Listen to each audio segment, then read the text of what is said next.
السلام علیکم فرینڈز، میں ہوں خوشی اور آپ سب کا موسٹ ویلکم ہے میرے چینل خوشی ناولز پر۔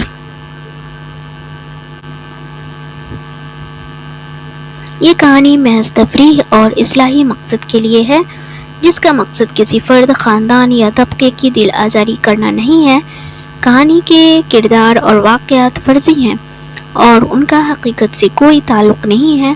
اگر کسی کو کسی قسم کی مماثلت محسوس ہو تو اسے محض اتفاق سمجھا جائے۔ تو چلے میں ریڈ آؤٹ کرتی ہوں ناول کی ایپیسوڈ روح میں اتر پہلے، ایپیسوڈ 5 خوشی ناولز۔ دیکھتے ہیں تم کب تک یہ بہادری دکھاتی ہو۔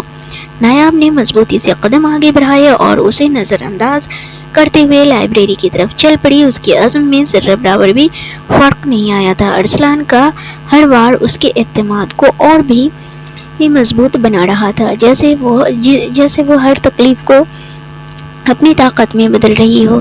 نایاب کے خلاف ارسلان کی چالوں کے باوجود اس کے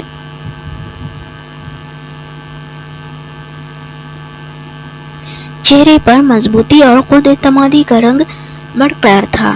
کالج کے ماحول میں پھیلائی جانے والی افواہیں اس کے عزم کو متزلزل نہیں کر سکیں، بلکہ ہر تانے اور ہر الزام نے اس کے حوصلے کو مزید تقویت دی۔ عظمیٰ، جو نایاب کی قریبی دوست تھی، وہ بھی اس کی حمایت میں ساتھ کھڑی تھی۔ عظمیٰ نے ایک دن نایاب سے بات کرتے ہوئے کہا، نایاب، مجھے حیرت ہوتی ہے کہ تم اتنی استقامت سے ہر بات کا سامنا کیسے کر لیتی ہو۔ میں تو کبھی کبھی ڈر جاتی ہوں کہ کہیں ان سب باتوں کا اثر تم پر نہ پڑے۔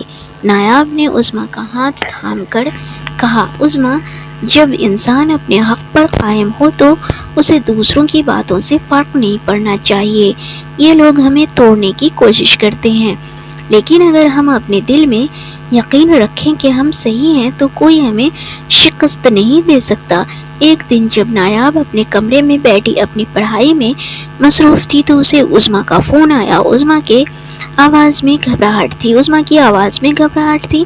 نایاب، میں نے سنا ہے کہ ارسلان نے تمہارے خلاف مزید افواہیں پھیلانا شروع کر دی ہیں۔ وہ تمہیں بدنام کرنے کی پوری کوشش کر رہا ہے۔ اس نے یہاں تک کہہ دیا کہ اگر تم اس کے سامنے جھک جاؤ گی تو وہ سب کچھ بھول جائے گا۔ نایاب کی آنکھوں میں غصے کی ایک چمک پیدا ہوئی، لیکن اس نے گہری سانس لی اور کہا، عظمیٰ، جو اپنے غرور میں اتنا اندھا ہو کہ دوسروں کی عزت کو کھلونا سمجھ لے، اس کے سامنے جھکنا میرے لیے ناممکن ہے۔ اگر ارسلان کو لگتا ہے کہ میں ڈر جاؤں گی تو وہ غلطی پر ہے۔ ارسلان کو نایاب کی دلیری اور بے خوفی نے مزید غصے میں مبتلا کر دیا تھا۔ اس نے فیصلہ کر لیا تھا کہ وہ کسی بھی حال میں نایاب کو نیچا دکھا کر رہے گا۔ اس کے دوستوں نے اسے مزید اکسایا کہ وہ نایاب کے خلاف کچھ برا کرے تاکہ اس کی بے عزتی کا بدلہ لے سکے۔ ارسلان نے اپنے دوستوں کے سامنے کہا، اب بس بہت ہو گیا، اس لڑکی کو سبق سکھانا ہی پڑے گا۔ اسے معلوم ہونا چاہیے کہ ارسلان کاظمی کے ساتھ ایسی باتیں کرنے کا کیا نتیجہ ہو سکتا ہے۔ ایک دن ارسلان اپنے چند بااعتماد دوستوں کو اکٹھا کیا اور ان کے ساتھ ایک منصوبہ بنایا۔ اس نے نایاب کو بدنام کرنے کے لیے چند جھوٹے پیغامات اور تصاویریں تیار کروائیں اور انٹرنیٹ پر پھیلانے کا ارادہ کیا۔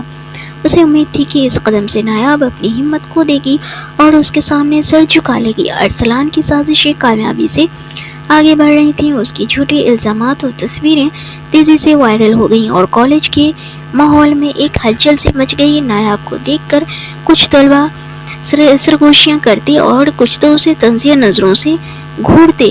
یہ سب دیکھ کر عظمیٰ بھی پریشان ہو گئی اور اس نے نایاب کو کہا، نایاب، تم کیوں اتنے صبر سے یہ سب کچھ برداشت کر رہی ہو؟ یہ لوگ تو تمہیں اور بدنام کرنے پر تلے ہیں، کیا تمہیں اس بات کا کوئی دکھ نہیں ہوتا؟ نایاب نے مضبوطی سے عظمیٰ کو جواب دیا، دکھ ہوتا ہے عظمیٰ، لیکن میں انہیں جیتنے نہیں دوں گی۔ اگر میں آج جھک جاؤں گی تو ان کی ہمت مزید بڑھ جائے گی۔ میں جانتی ہوں کہ میں صحیح ہوں اور میرے پاس